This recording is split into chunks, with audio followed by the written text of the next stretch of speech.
नमस्कार साथियों, हम अपने गेहूं के खेत में इसकी हमने बुआई 14 नवंबर को कराई थी। आज है 26 दिसंबर, कुल मिला के 42 दिन हो गए।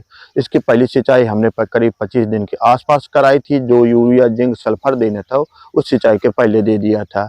तो जो गेहूं का हमारा खेत है वो काफ़ी शानदार है। इसकी ग्रोथ अच्छी काफ़ी देखने को मिल रही और साथ साथ ही इसमें कल्लों की मात्रा काफ़ी अच्छी देखने को मिल रही है। आपको खेत में कहीं भी पीलापन नहीं नजर आएगा। अमूमन देखा गया कि गेहूं की पहली सिंचाई करने के बाद खेत में पीलापन आ जाता है और साथ साथ जब पीलापन आ जाएगा तो उसकी ग्रोथ रुक जाएगी और साथ साथ कल्लों की मात्रा भी कम देखने को मिलती है। यदि कल्लों की मात्रा कम हो जाएगी, ग्रोथ कम देखने को मिलेगी, तो आगे चल के इन्हीं कल्लों से जाके बालियां बनती है। जब बालियां कम होंगी जाके तो गेहूं जो उत्पादन होगा वो कम देखने को मिलेगा। तो नमस्कार साथियों, आप देख रहे हैं खेती और हरियाली यूट्यूब चैनल। आज हम जानेंगे गेहूं की पहली सिंचाई के बाद क्या उपाय करें जिससे गेहूं के खेत में यदि पीलापन आ गया है, कल्लों की मात्रा कम है और साथ साथ ग्रोथ रुकी है तो उसको कैसे बढ़ाएं। इन्हीं सब बातों के बारे में आज के वीडियो में जानेंगे। आपको वीडियो पसंद आए तो इसे लाइक कीजिए, हमारे चैनल को सब्सक्राइब कीजिए। आते हैं अपने टॉपिक में। तो अब गेहूं की पहली सिंचाई करने के बाद जैसे खेत में पैर सहने योग आ जाता है, मतलब खेत में आप खाद डाल सकते हैं, जो भी स्प्रे लेना उस समय ले सकते हैं। उस दशा में आप क्या करेंगे? तो सबसे पहले देखना कि खेत में आपके खरपतवार हैं, ये चौड़ी पत्ती वाले भी हो सकते हैं, सगली पत्ती वाले जो गेहूं का मामा है जिसे मंडूसी बोलते हैं वो हो सकते हैं। तो उनका निदान करना है।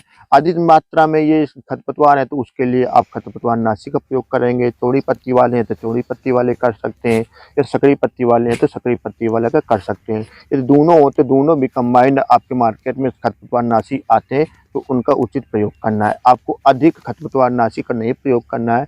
जो बताई गई मात्रा हो, जो निर्देश हो, आप दुकानदार से या कोई अच्छे जो सलाहकार हो उनसे सलाह लेकर आप खरपतवार नाशी का प्रयोग करना है। और दोबारा स्प्रे नहीं करना कि मतलब कि आपकी जो दवाई बच गई उसको दोबारा उपयोग कर लेंगे तो जो आपके गेहूं में पीलापन आ जाएगा, बिल्कुल कमजोर पड़ जाएगा। तो आपको इन चीज़ों का ध्यान रखना है। तो खरपतवार नाशी का प्रयोग करेंगे। यदि आपके खेत में कम खरपतवार है उनका प्रबंधन हाथ से कर सकते हैं, नहीं तो आप खरपतवार नाशी का प्रयोग करते हैं तो आपके खेत में पीलापन आ जाएगा। आपकी जो फसल है गेहूं को उसको झटका लगता है। तो कम खरपतवार है तो उनका प्रबंधन आप हाथ से कर सकते हैं। ये तो हो गया खरपतवार नाशी का प्रयोग करने के बाद। इसके प्रयोग करने के 4-5 दिन के बाद जैसे ही आपका खरपतवार पीला पड़ने लगता है, कमजोर पड़ने लगता है, तो उस समय आपको खाद प्रबंधन करना है। उसके लिए आपको पहली सिंचाई करने के पहले यदि आपने खाद प्रबंधन नहीं दिया है या कम मात्रा में दिया है तो वो पूरी मात्रा इस समय देंगे। तो उसके लिए यूरिया देंगे, जिंक सल्फेट देंगे और सल्फर देंगे। अब इन तीनों खादों की मात्रा की बात करते हैं। तो यूरिया की मात्रा 45 किलोग्राम का प्रति एकड़ लेंगे। जिंक सल्फेट जिसमें 33% जिंक होता है और 15% आपका उसमें सल्फर होता है, उसकी मात्रा 7 से 8 किलोग्राम का प्रति एकड़ लेंगे। सल्फर आप 80% वाला ले सकते हैं या 90% वाला, जो भी आपके क्षेत्र में जो उपलब्ध हो वो आप सल्फर ले लेते हैं। लेकिन आपके खेत में पानी भरा हो रहा हो जिसके कारण गेहूं की जड़गलन की समस्या आ रही, उस स्थिति में आप 80% वाला जो सल्फर आता है, फंजीसाइड का काम करता है, वो ले लेते हैं तो जड़गलन की समस्या से निजात मिल जाता है। ये तो इनकी मात्रा हो गई। अब इन तीनों खादों को अच्छे से मिला लेंगे। मिलाने में दिक्कत आती है तो पानी का छींटा मार देते हैं, क्योंकि जो जिंक सल्फेट होती है, सल्फर होता है, वो पाउडर फॉर्म में होता है।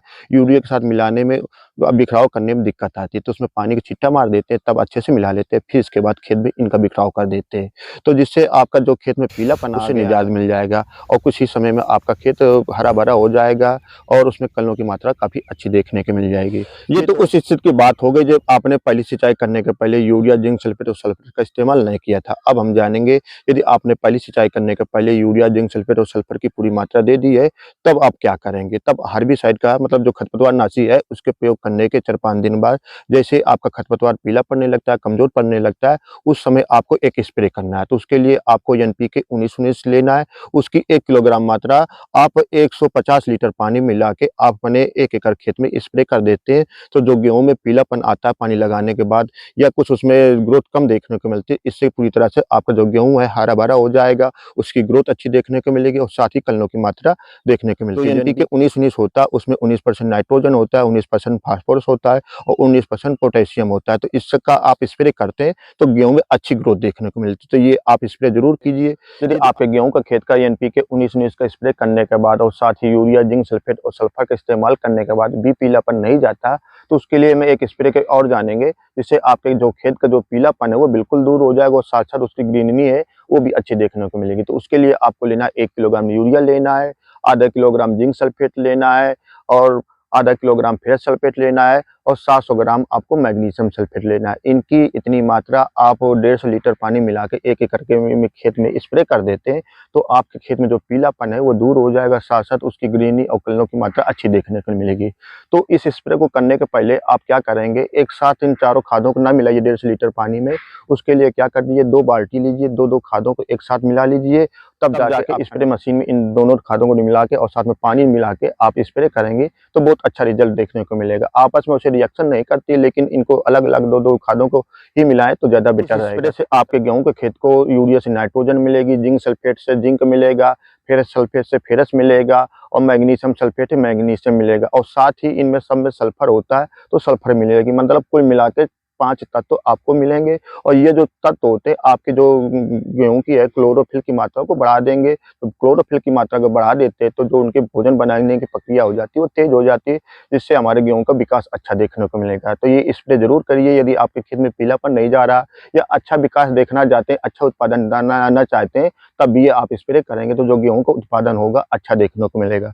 तो इस वीडियो में गेहूं की पहली सिंचाई करने के बाद 4 प्रकार के प्रबंधन की बात बताई। पहला खरपतवार के प्रबंधन के बारे में, दूसरा यूरिया की टॉप ड्रेसिंग के बारे में, तीसरा एनपीके 19 के स्प्रे के बारे में, चौथा zinc sulphate, magnesium sulphate, ferrous sulphate और यूरिया के स्प्रे के बारे में। इन बताई गई बातों का प्रयोग आप गेहूं की पहली सिंचाई की बात करते हैं तो जो गेहूं का उत्पादन होगा अच्छा देखने को मिलेगा। तो आपको वीडियो कैसा लगा, आपको वीडियो पसंद आए तो इसे लाइक कीजिए, हमारे चैनल को सब्सक्राइब कीजिए। मिलते हैं किसी अन्य वीडियो के साथ। जय हिंद, जय भारत, जय किसान।